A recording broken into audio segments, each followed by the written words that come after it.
Hello everyone, magandang umaga, magandang araw. So, I hope you're all doing well and pasensya na no kung record lesson lang yung aking maibigay ngayon. Kasi yun nga, busy ako at may pasok kasi ako no sa masteral. Kaya medyo mahirap para sa akin na part na mag face to face pa tayo. So I hope naintindihan niyo lang yung sitwasyon ko ngayon. So ayan, I hope ready na ang lahat. Meron kayong notebook dyan, ballpen, and I hope din no na comfortable kayo kung saan man kayo ngayon na nanonood dito. And please watch until the end kasi meron akong ibibigay na activity pagkatapos ito. So, ngayon, tatalakayin natin no yung ating unang lesson or unang topic para sa Filipino, which is about the wika at konseptong pangwika. At ito naman yung ating mga layunin. Matapos aralin ang mga paksa, ang mga mag-aaral ay inaasahang una, natutukoy ang mga kahulugan at kabuluhan ng mga konseptong pangwika. Pangalawa, na ipaliliwanag ang pagkakaiba ng mga variety ng wika. At pangatlo, maging bukas sa pagkakaiba-iba ng wika at gamitin ito bilang tulay sa pakikipag-ugnayan. So, ayan, no? Araw-araw tayo ay gumagamit ng wika. So, and through this, no, we can communicate and pwede natin maisabahagi kung ano yung mga nasa isipan at damdamin natin, no? Pero ano nga ba ang wika? And bago yan, ito yung ating topic outline, no? Ito yung mga maaari nating maitalakay sa video na ito. Una is matatalakay natin ano ang wika, ano naman yung wikang pabansa, wikang opisyal, wikang panturo, at ano-ano yung mga variety ng wika. So, ayan. Ano ba ang wika? Sa tingin ninyo, ano ba ang wika? In your own words, no? Sayang hindi tayo face to face. Pero yun nga. Ito naman yung makahulugan ng wika, no? Ito daw ay behikulo, ito daw ay instrumento, simbolo ng kalayaan, at lingua franca. So, ibig sabihin, ang wika ay isang napakahalagang instrumento ng komunikasyon mula sa pinagsama-samang makabuluhang tunog, mga simbolo, at mga tuntunin o mga ah, standards or rules, no, ay nabubuo ang mga salitang nakapagpapahayag ng kahulugan o kaisipan. Lalo-lalo, no, kung ano yung mga nasa isip at damdamin natin na gusto nating isabahagi sa ibang tao. Ito din daw ay isang behikulo na gagamit sa pakikipag-usap at nagpaparating ng mga mensahe sa isa't isa. So yun nga no, sabi ko, ang wika yung ginagamit natin upang ma-relay natin kung ano yung gusto natin sabihin or yung mga message natin no sa ibang tao. And dito, gamit ang wika, tayo daw ay nagkakaintindihan at nakapagbibigay tayo ng ating mga pananaw o ideya, opinion, and even no, gamit ang wika, tayo ay nakakapag-utos, 'di ba, sa ibang tao and kung sino yung inuutosan natin. At nakakapagbigay din tayo ng mga tuntunin or rules at impormasyon. Gayon din na mga mensaheng tumatago sa puso at isipan ng ibang tao, no? It's either pasalita man, like using our voice, and pasalat, gamit yung mga pagsulat, no, sa notebook, or sa anything, no? And even ngayon, no, dahil sa meron na tayong mga teknolohiya, nakakabigay tayo ng mensahe gamit ang wika through chats na. Now, bakit nasabi natin na simbolo ng kalayaan itong ating wika? Okay? So, naging simbolo ng kalayaan yung itong ating wika kasi kapag i-relate natin sa history, no? Dati tayo ay isinakop ng mga dayuhan, di ba? For example, yung mga Espanyol. Sunod ng mga Espanyol ay sinakop tayo ng mga Hapon. And sunod ng mga Hapon ay mga Amerikano. And sa tingin ninyo, ano kayo yung mga wikang gamit natin noong panahon na yun? So, kung napag-aralan natin no, sa kasaysayan natin sa AP, Araling Panipunan, o sa history natin, um, ina-encourage or halos wikang Espanyol yung wika na ginagamit noon no, ng mga Pilipino noong panahon ng mga wika or panahon ng mga Kastila. And sa tingin niyo, yung gamit na wika na yon, nagsisimbolo ba yun or nagpapakita ba yun ng isang pagiging Pilipino? 'Di ba hindi? Kasi hindi naman yung sariling wika natin eh. Kasi wika yun na ginamit ng mga dayuhan. Ganun din sa mga Hapon. Okay? And lalo na sa panahon ng Amerikano. So, doon pa lang, hindi natin makikita or hindi natin makikilala no na sino talaga tayo bilang mga mamamayan nitong Pilipinas. And dahil sa pagkatapos to ng mga ilang taon, nakalaya tayo sa mga Kastila, sa mga Hapon at Amerikano. And dahil dyan, nagkaroon na tayo ng simbolo, no? Or nagkaroon na tayo ng sariling wika natin. Kaya masasabi na ang wika na ginagamit natin ngayon ay simbolo lang siya ng kalayaan. Kasi atin na ito. Hindi na ito siya hiram, no? Nanggaling sa ibang bansa. And ito namang lingua franca, ibig sabihin nitong lingua franca, ito yung wika na kung saan ah kahit saang kahit saang part ka man daw ng Pilipinas, kapag marinig natin itong wika na ito, lalo na yung wikang Filipino, like itong ginagamit ko ngayon sa pagkikipag-usap sa inyo, nakakaintindihan tayo. 'Di ba? Kapag meron tayong kaibigan na Muslim, and then ikaw ay isang Cebuano. So, kapag si kaibigan mong Muslim ay gagamit ng wikang Islam, like let's say Maguindanao, maintindihan mo ba siya kapag ikaw ay Cebuano? And then, kapag ikaw naman Cebuano, pag makipagsalita ka sa isang taong gumagamit ng Tagalog or Filipino, maintindihan ka ba niya? 'Di ba hindi? Pero kapag ito, Tagalog or Filipino yung ginagamit natin, tayo ay nagkakaintindihan. So, ibig sabihin nito ng lingua franca, ito daw yung wika na kung saan lahat ng mga tao, no, is nagkakaroon ng pagkakaintindihan. So sa Pilipinas, please take note, ang lingua franca natin ay Filipino. Okay? Pero sa whole world, kapag dumako na tayo sa ibang bansa, syempre, ang ituturing na lingua franca doon ay wikang Ingles. Kasi, for example, Filipino, napadpad ka sa bansang Japan. Okay? Siyempre, ikaw, no? Hindi mo pa masyadong alam paano magsalita ng Nihongo. So, ang gagamitin mo ngayon ay wikang Ingles. So, yung mga Hapon na yun is kadalasang nakakaintindi naman ng Ingles. So, ikaw din, for example, is pumunta ka sa Korea, no? Kapag gumamit ka ng wikang Ingles, sila din ay nakakaintindi ng wikang Ingles. So, yun no, yun yung ibig sabihin ng lingua franca. Kung ano yung wika na kung saan lahat ng mga tao ay nakakaintindi, even though magkaiba tayo ng unang wika natin, no? Tayo nakakaintindihan. So, I hope naintindihan niyo yun. Now, ito pa yung mga ibang kahulugan ng wika. Ayon dito, ang wika ay isang sistema ng mga sagisag na binubuo ng mga tunog o kaya ay mga pasulat na letra na iniuugnay natin sa mga kahulugang nais nating ipabatid sa ibang tao. So, ibig sabihin, ito daw ay merong sistema na sinusunod. Okay? For example, the spelling, ang baybay ng mga salita, ang istruktura ng mga salita, and, syempre, hindi tayo magkakaroon daw ng wika kapag wala tayong mga sagisag na pinubuo, like mga letters. Okay? So, yan. That is wika. And aside from that, no, for your information or dagdag na kaalaman, ang salitang Latin na lingua na may kahulugang dila at wika ang pinagmulan ng salitang Pranses na langue na nangangahulugan ding dila at wika. Kalaunan, ito ay naging language na ginawang batayan din ng parehong salita sa English. Okay? So, ang ibig sabihin nito, yung word daw na language ay galing daw siya dito sa Latin na lingua. Okay? And pinagmulan ng salitang Pranses na langue na ibig sabihin din ay dila at wika. So, dila at wika.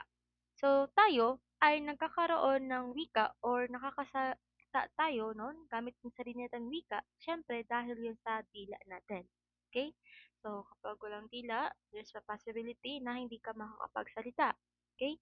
Hindi ka makakagamit ng wika. Okay? Dagdag pa niyan, according sa Diksionaryong Cambridge, ito ay isang sistema ng komunikasyong nagtataglay ng mga tunog, salita at gramatika na ginagamit sa pakikipagtalastasan ng mga mamayan sa isang bayan o sa iba't ibang uri ng gawain. Okay, meron siyang Sistema. So, gaya nung kanina, no? Meron siyang sistema na nagtataglay ng mga tunog, salita, at gramatika. So, yung mga letters, meron yan silang mga sariling tunog. For example, ang A. Ano ba ang tunog ng letrang A? Diba? That is A. Then, kapag meron naman tayong letrang B, ano naman tunog nun? That is B. Diba? And, gamit yung mga letrang iyon, kapag combine natin, makakabuo tayo ng salita. And kapag i-combine naman natin yung mga salita, magkakaroon tayo ng isang sentence. Okay? Gramatika. Grammatical structures. So, dumako naman tayo no, sa isang kilalang linguist. That is si Henry Gleason. Isa siyang linguista, na isa siyang expert, lalo na sa pag-aaral ng language. So, ayon sa kanya, ang wika daw ay isang masistemang balangkas ng mga sinasalitang tunog na pinili at isinaayos sa paraang arbitraryo upang magamit ng mga taong kabahagi at kasama sa isang kultura. Okay, masistemang balangkas. Yan, take note natin yan. Paraang arbitraryo. Okay? So, ano naman yan? Ano-ano ang mga yan? So, isa-isahin natin, no? Ang wika ay may grammatical na istruktura or meron daw siyang masistemang balangkas. So, ibig sabihin, ang wika natin, no, ay binubuo siya ng panolohiya, morpolohiya, syntax, at semantics. Panolohiya, ito yung pagsasama ng tunog upang bumuo ng salita. Okay, gaya ng sinabi ko kanina, meron tayong mga letra. Okay? Meron tayong a, ba, ka, da, i, ka, ha, la, ma, na, or A, B, C, D, E, F, G, H, I, J, K, L, M, N, O, P. So, yun ang ibig sabihin ng panolohiya. Yung mga letra na iyon, yung mga simbolo na iyon, ay meron siyang mga tunog. Okay? So, ibig sabihin, for example, ang A. Ano ba ang tunog ng A? A. How about ang S?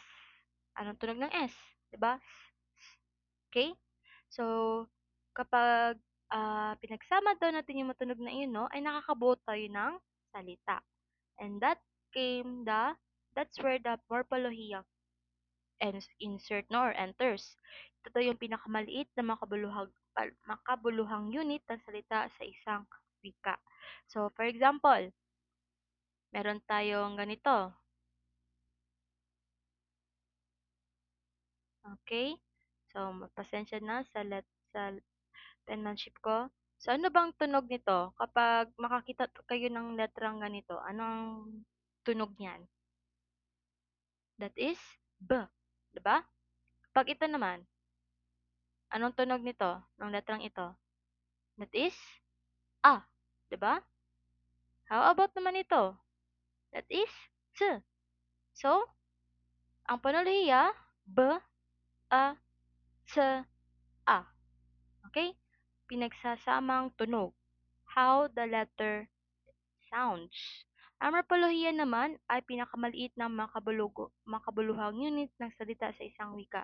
Ibig sabihin, kapag i-combine natin ito ng silang lahat, ba, a, sa, a, so, makakabuo tayo ng isang unit or isang word. Okay? Unit ng salita. Isang unit ng salita. Isang word. Ba, sa. Okay? So, panolohiya, mga letters, how the letter sounds. Morpolohiya naman is kapag kinumbine natin yung mga letters na yon with their sounds, nakabuo tayo ng isang salita. Okay, I hope naintindihan nyo, no? Ang syntax naman ay pagsasama ng mga salita upang bumuo ng pangungusap. Ayan. So, pag meron pa tayong mga other words aside from that, bata, kapag pinasama daw natin yun sila, no, makakabuo tayo ng pangungusap. Halimbawa nito, itong mayroong linya. Ang wika ay may grammatical na istruktura.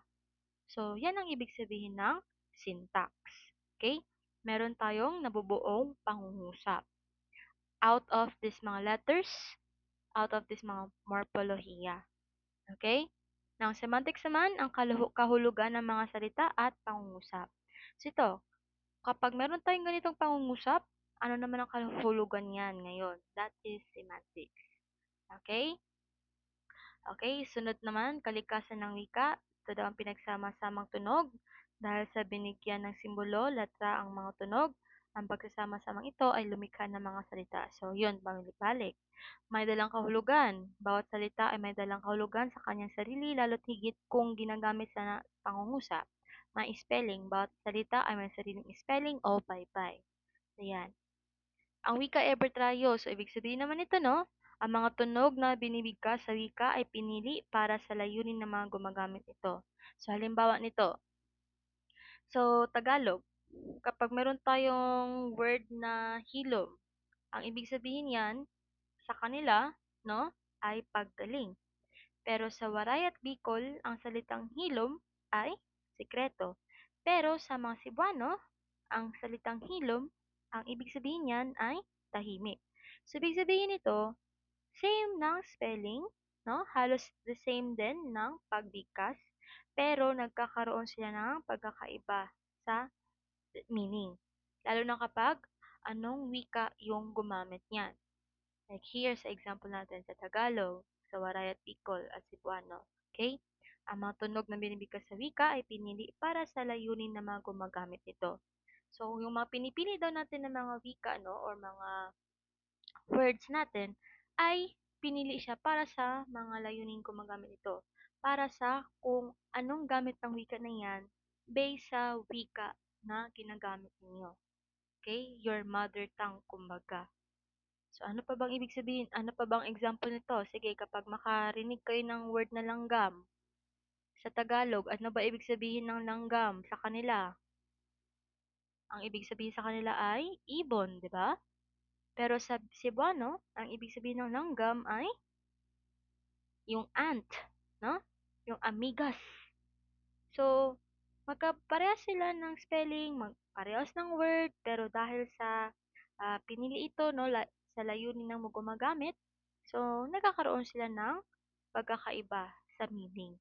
Okay? Yan ang ibig sabihin ng wika ay arbitraryo. And alam mo ba, ayon sa Komisyon sa Wikang Filipino, mayroong tinatayang 135 wikang sinasalita ang Pilipinas. So, akalain mo yun, no? Akala mo lang Cebuano, Tagalog, and English. Or yung sa mga ginagamit mga Maguindanaon, mga Tausug, mga Blaan, mga Tiboli. So, marami pa pala, no? Bumubuo o merong tinatayang 135 na wikang sinasalita dito sa Pilipinas. And out of 135, ilan lang yung alam natin? Diba, konti lang. So, grabe. Napakahitik sa wika ang Pilipinas. Okay, dito naman tayo. So, yun ha, according kay Henry Gleason, isang linguista, ang wika ay isang masistemang balangkas ng mga sinasalitang tunog na pinili at isinaayos sa paraang arbitraryo upang magamit ng mga taong kabahagi at kasama sa isang kultura.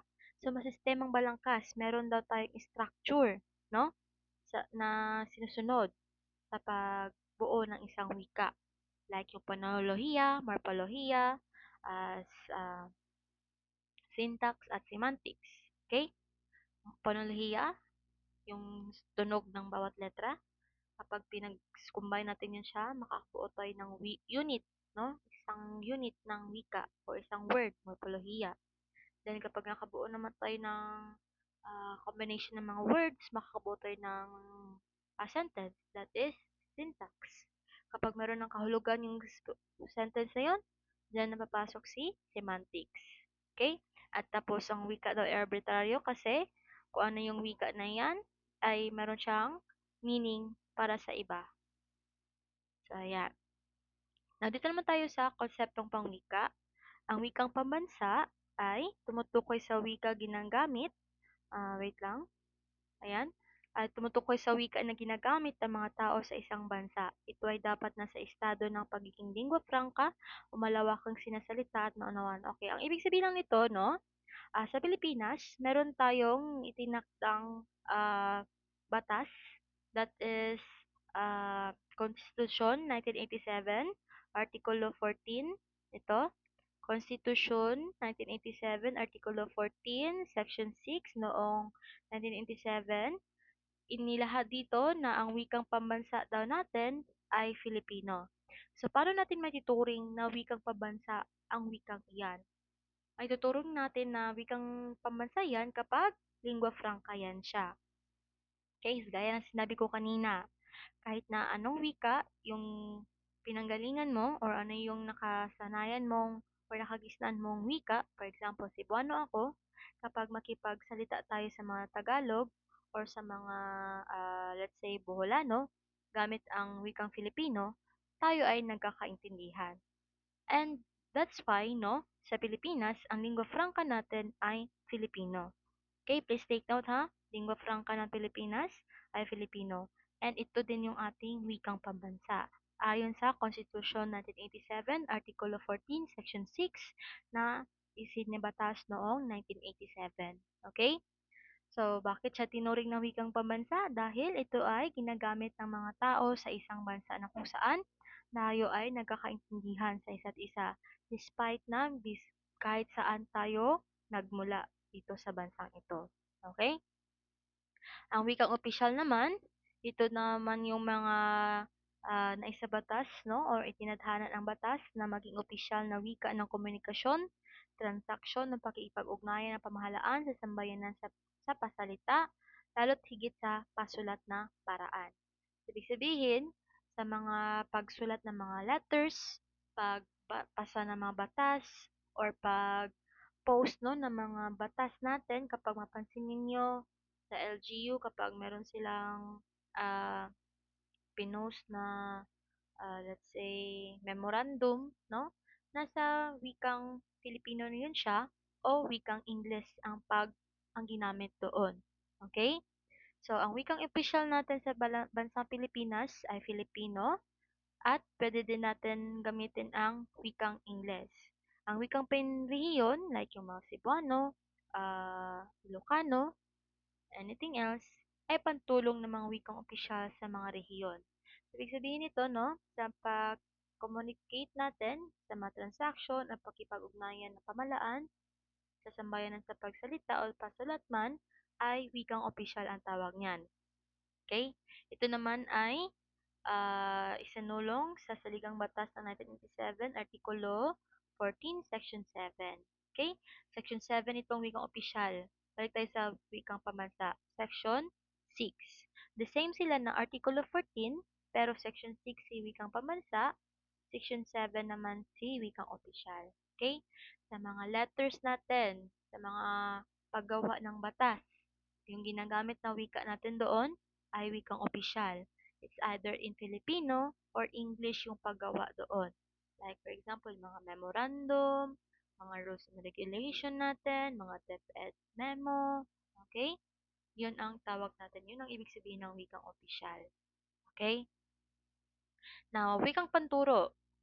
Dito naman, no, wikang panturo, usually ang ginagamit natin dito ay yung ah, ginagamit sa loob ng paaralan, ito ay yung mga wika na ginagamit ng mga guro sa pagturo sa loob ng silid-aralan at ginagamit sa mga libro at iba pang materyales.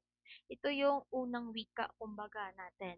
So, kung tayo dito sa Gensan, di ba, kadalasan, kung saan tayo lumaki, for example, yung mga kapitbahay mo ay nagsasalita ng Cebuano, so, yan yung maging unang wika mo. And yan yung maaaring magamit na wikang panturo ng mga teachers. No? Lalo na kasi yan yung makakatulong upang maintindihan ng mga ah, estudyante kung ano pa yung lesson. Okay? So, dati daw, no, meron daw tayong separate na subject no, mula kindergarten hanggang grade 3, and that is Mother Tongue Based Multilingual Education or MTB-MLE. Ito ay naging hiwalay na asignatura, pero kalaunan ito ay inialis lang din, no? I don't know, and hindi ko alam yung kailan na ialis itong MTPLE. I don't know din kung nadatnan nyo ba ito siya, itong mother tongue na subject. So, yan. So, itong si wikang panturo ay ginagamit itong bilang wikang pantulong din sa mga teachers. Okay? Kung ano man daw yung ginagamit natin sa city natin o sa komunidad natin, yan ang ating wikang panturo. Okay? So, yan siya. Ano yung wikang pambansa natin? Filipino. maituturing siyang wikang pambansa kapag ito ay lingua franca. So, ayon siya sa anong batas?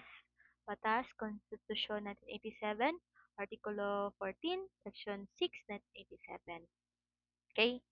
Ano naman yung wikang opisyal natin? Ang wikang opisyal ay Filipino at English. Ang wikang panrehiyon naman ay pantulong ng mga wikang opisyal sa mga rehiyon. Anong batas ang nagpapatunay nito? Sa Ligang Batas ng 1987, Artikulo 14, Section 7. Ano naman yung wikang panturo natin? Ang wikang panturo natin ay mother tongue natin, yung unang wika natin. For example, Filipino ba yan? Cebuano ba yan? Ilonggo? Waray-waray, no? Yan ang ating wikang panturo. Okay, pag-usapan natin. Ito yung ating activity, no? Para sa lesson na to. Tugunan ang hinihinging kasagutan sa bawat bilang. So, sagutin niyo itong mga katanungan na ito at maaaring pakisulat sa one half crosswise or sa inyong notebook na lang para next time na magkita tayo, no, is isi-check ko yung mga sagot ninyo. So, ito. Sa iyong sariling kaalaman, ano ang wika? Pangalawa, ano ang opisyal at panturong wika? Magbigay ng mga paraan kung paano mapahalagahan ang wikang pambansa. Pang-apat, maituturing bang multilingual ang Pilipinas? Patunayan. So, ito yung mga katanungan na dapat nyong sagutan sa inyong notebook or sa inyong kwaderno at iti-check ko ito, no, next meeting kapag magkita tayo. Okay? Please take note of this. Screenshot nyo to. And aside from that, I hope, no, next time kapag magkita tayo, kung ano yung mga na-discuss natin dito, from ano yung kahulugan ng wika to mga konseptong wika like wikang pambansa, wikang opisyal, at wikang panturo natin ay dapat nasa inyong mga kwaderno yun siya nakasulat. Okay? Please, cooperate lang tayo. Okay? Magtulungan lang tayo dito. So, according kay PI no 1957, wika ang nagpapahintulot sa tao na ipaubaya sa kapwa ang kanyang mga kaisipan sa pagpapasya ng iba. Wika ang kaagapay ng tao sa lahat ng pagsisikap nito. Kung wala ang wika, titigil o mapaparalisa ang 99% na gawain ng tao. Okay, naniniwala ba kayo dito? Kung wala ang wika, titigil o mapaparalisa ang 99% na gawain ng tao. Okay. So, syempre, no, paano mo ah, ma-share or masasabi sa ibang tao kung ano yung hinanaing mo, ano yung nasa damdamin mo, no? Kung hindi ka kagamit ng wika. So, syempre, kapag wala tayong wika, totoong titigil o mapaparalisa ang 99% na gawain ng tao. Lalo na, no, kapag ikaw ay nakasanayan mo ng makipag-usap like this one, using our voice. Now, even though karon meron ng mga sign language, no? Lalo na yung mga ginagamit ng mga pipe at bingi, syempre sila, makakapag-ugnayan pa rin sila kapag hinulang boses. Pero what if wala yun? Walang sign language din. Syempre, no, naniniwala ako dito na mapaparalisa ang 99% ng gawain ng tao. Hindi na tayo magkakaintindihan kung wala tayong wika. No? Ganun din kapag wala tayo yung hindi tayo marunong magsulat. Okay? So, wala talaga. Walang mangyari. So, that ends the first part ng ating lesson. So, meron pa tayong pangalawa. So, see you na lang sa pangalawa natin. Okay? So, yan lang siya, everyone. Thank you and God bless. And ingat kayo parate. Bye!